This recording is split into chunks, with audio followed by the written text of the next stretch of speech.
আমার তো তখন 10 থেকে 12 বছর বয়স। আমি মানে আর সবাই জানে সময় টেলিভিশনে বহুত সাক্ষাৎকার দেওয়া। মানে আমার যে সে গুছু করাইতো, নিজের হাতে খাওয়াইতো। মানে আমি তো একজন প্রোডাকশন বয়গুলো তাদেরকে খাওয়ায়।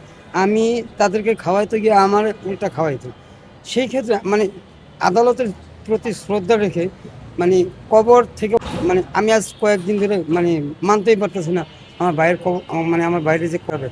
আমার মা বলতেছে কী রে কান্দোস কি? আমি কি মা শোনো, আমার ভাইয়ের কবর থেকে উঠাইতেছে।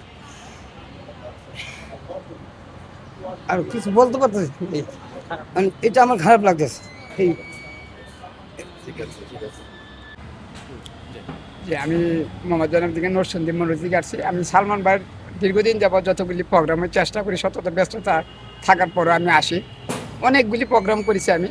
তবে আমার দেখার মধ্যে সালমান শাহ 1996 সালে মারা যাওয়ার পর থেকে এরপর থেকে অনেক মানুষ প্রচুর পরিমাণে আমার এফডিসিতে আসে। শুধু সালমান পড়ছে, এফডিসিতে আসে সালমান স্যার কোন কোন জায়গায় অভিনয় করছে এগুলি দেখার জন্য আমিও আসি।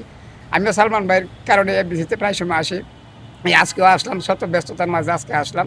আমি একটা কথা বলবো, সালমান স্যারের যারাদেরকে গ্রেপ্তারি পরোয়ানা যা রয়েছে তাদেরকে অ্যারেস্ট করা হয় না। আবার যেহেতু কোর্ট থেকে একটা রায় দিছে, তার বয়সে ছিল একেবারে 44 এরকম ছিল, বা 24 সরি 24।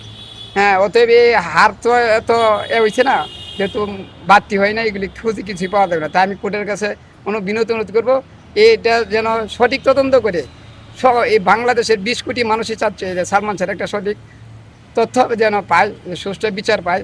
ওনার আম্মা দীর্ঘদিন ধরে এটা নিয়ে লড়তেছে। এ বলে আমার কথা এখানে শেষ করলাম। আসসালাম।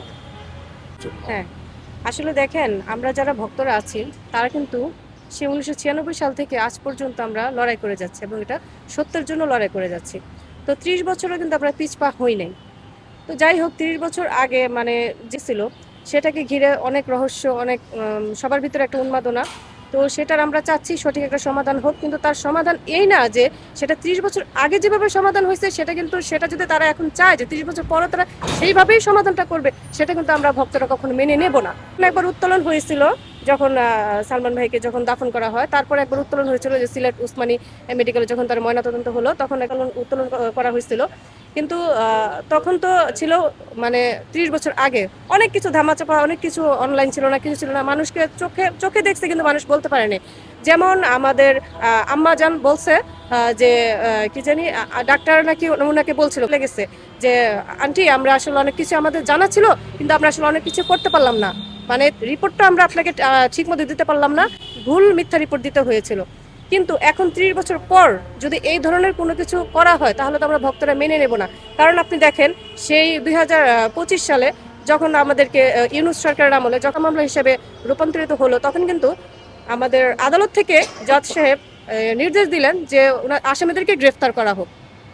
সেটা নিয়ে তাদের কোনো মাথা ব্যথা নাই, কোনো কিছু হইলো না, অনলাইন হইলো না, পুলিশের কাছ থেকে কিছু আসলো না, কোনো কিছু আসলো না, সেটা নিয়ে তাদের কোনো মাথা ব্যথাই নেই। ইভেন তার কিছুদিন পরে আমাদের ডন সাহেব বিএনপির প্রচারণা শুরু করলো। এখন আবার উনি আর্জেন্টিনার ফ্ল্যাগের পিছনে উনি প্রচারণা করতেছে। আমি কি অসৎ? আমি তো অসৎ না, আমি কেন দেশ ছেড়ে পালাবো? ঠিক আছে, বাস আপনি অসৎ না, ঠিক আছে, ভালো কথা, আপনি সেটা প্রমাণ করেন আপনি অসৎ না, আইনে আসেন। আপনি তো চিল্লা চিল্লা বললে তো আর হবে না, আপনি আইনে আসেন। আর আইনকেও আমরা বলছি প্রশাসনকে যে তারা যেন এই জিনিসগুলো মানে একটু দ্রুত মানে খতিয়ে দেখেন। সেই যে 2025-এ যে একটা রায় হলো আসামিদেরকে গ্রেফতার করা, সেইটা নিয়ে তাদের কোনো মাথা ব্যথা হলো না। তারা কি করলো, এই যে 24শে মে জুয়েল রানার নেতৃত্বে সেখানে হলো যে রায় দিল যে আবার তোলা হবে। কিন্তু আসলে দেখেন 30 বছর পর কি তাখানে পাওয়া সম্ভব? একটা তরুণ এখানে কি পাওয়া যাবে, বা পাওয়া নাও যেতে পারে। এখন তারা আসলে কি চাচ্ছে?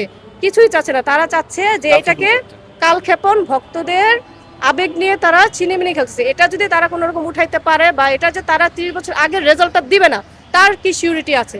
তারা যদি এখন এটা উঠিয়ে নিয়ে বলে হ্যাঁ ঠিক আছে আমরা বিদেশে নিয়ে যেতেছি এটাকে ইয়া করার জন্য, হ্যান ত্যান এটা সেটা, তারপরে বিদেশ থেকে আমরা কিছু পাই না, বা দেশেই করলো, দেশে করার পর তখন কি আমরা সেটা মেনে নেব? সেটা তো আমরা মেনে নেব না ভক্তরা। কারণ যেখানে আদালত থেকে সম্পূর্ণভাবে বলা হয়েছে যে ওনাকে কিভাবে কিভাবে করা হয়েছে এবং কারা কারা হচ্ছে, আদালত থেকে সম্পূর্ণ ডিটেলস 2025-এর 20 অক্টোবর জাজ সাহেব সেটা শুনে রেজাল্ট দিয়ে দিয়েছেন, যেটা সম্পূর্ণ আসামিদেরকে গ্রেফতার করবে। সেই জিনিসে তারা না গিয়ে এখন তারা ঢালাওভাবে কেন প্রচার করছে যে সালমান ভাই উঠানো হবে, ভাই আমরা সেটা কেন মেনে নেব? আপনারা আগে আসামি গ্রেফতার করেন, আসামি আপনাদের সামনে ঘুরে বেড়ায়, আসামি মানে ব্রিফিং করে, আসামি কথা বলে, কিন্তু আপনারা সেটার দিকে দেখেন না। আপনারা এখন শুরু করছেন যে সালমান, আরে বাবা একটা তুলন, আপনি আসামিদের জিজ্ঞেস করেন, সেখান থেকে জিজ্ঞেস করার পর যদি তথ্য না মিলে বা তাদের সাথে তারা যদি বলে যে আমরা চ্যালেঞ্জ দিচ্ছি, তারপর আপনারা সেটা নিয়ে কাজ করেন। আমরা তো মানা করি নাই, আপনাদের এটা হচ্ছে সর্বশেষ স্টেপ।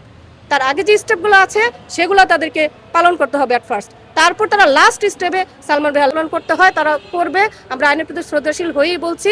দেন এর আগে যদি তারা এরকম করে আমরা ভক্তরা কখনো মেনে নেব না। So much. ঠিক আছে, আর কেউ কিছু বলবেন?